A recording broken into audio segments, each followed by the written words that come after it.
So this video, I'm just going to show real quick what you can do to get a tape warble sound just using the pitch modulation. So for this example, I'm just going to go into our line in, which is set to a C3. So this track it's literally using the line in audio as an oscillator source.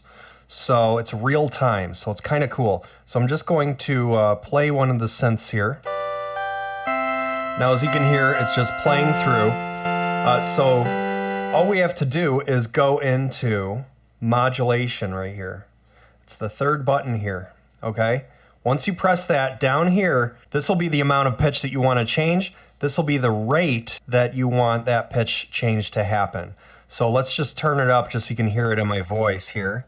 So as you can hear, my voice is changing. So you bring it up and you can hear clearly that your voice is being modulated. So what I'm going to do is just bring this up and you're going to hear the pitch of my voice go up. Check 1, 2. All right, so there's that. Now up here, it's going to modulate it. So if you want it subtle, just bring it up just a little. And then this knob, let's bring it up. Check 1, 2. Check 1, 2. And it'll bring up the modulation and you can hear it changing. So now we're going to put in that synth here. So you will hear a little bit of artifacting. That's due to the algorithm, and it's actually running through real time.